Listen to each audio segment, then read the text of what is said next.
প্রিয় ভিউয়ার্স, আসসালামু আলাইকুম। আশা করি আল্লাহর রহমতে সকলেই ভালো আছে। শীতকালে চাষাবাদ করবেন আর আপনি মূলা চাষ করবেন না ভাই, এটা কি হতে পারে? আর যদিও এটা একটু লজ্জাজনক বিষয় অনেকের কাছে যে মূলা খাওয়ার পরে ভাইব্রেশন হয়, ওটা কথা না। যেটা হচ্ছে তরকারি মূলা, এটা শীতের মোস্ট ফেমাস একটা সবজি। শীতকালে আপনি দেখেন যেই সবজিগুলো আছে, ফুলকপি, পাতাকপি, সিম, এদের সাথে কিন্তু বেগুন, এই সবগুলোর সাথে মূলা, যেটা আর কি শাকের মূলা, মানে সবজির জন্য, শাকের জন্য উৎপাদন করা হয়, সেটা কিন্তু মোস্ট গুরুত্বপূর্ণ। সেটা ডাটাগুলোকে, মানে ডগাগুলোকে সবজি হিসেবে ব্যবহার করা হয়। তাই আপনারা যারা লাল মূলা চাষ করতে চান, মানে শাকের মূলা, এটা চাষের নির্দিষ্ট কোনো সময় নেই।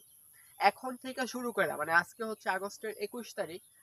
আহ আপনি যদি দেখেন ভিডিওটা, আজকে থেকে শুরু করে আপনি যতদিন পর্যন্ত শীত আসছে, এক্স্যাক্টলি ফেব্রুয়ারি মাস পর্যন্ত, আপনি যখনই চাষ করবেন তখনই এটার ভালো ফলন পাবেন, বাম্পার ফলন পাবেন। বাট কখন চাষ করলে লাভবান হব, এই প্রশ্ন যদি আপনার থেকে থাকে, তাহলে আমি আপনাকে বলবো আজকে, আগস্টের 21 তারিখ, আজকে থেকে শুরু করে পুরো সেপ্টেম্বর মাস জুড়ে যদি আপনি এই মূলাটা চাষ করেন, তরকারি মানে শাকের মূলা যেটা, এটা আপনি ভালো ভালো দাম পাবেন।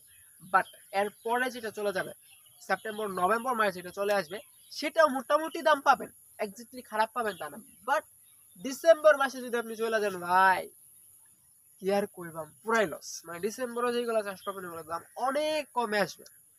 তা আপনাদেরকে অনুরোধ করবো, যদি মূলা শাকে ভালো দাম পেতে চান, তাহলে সেপ্টেম্বর মাস জুইরা চাষ করেন। আগস্টের, মানে ভিডিওটা দেখলেন, আগস্টের 20 তারিখ থেকে শুরু করে পুরো সেপ্টেম্বর মাস চাষ করেন, ভালো দাম পাবেন ইনশাআল্লাহ। আশা করি আপনাদের বুঝাইতে পারছি শাকের মূলা চাষ করা সঠিক সময় কখন।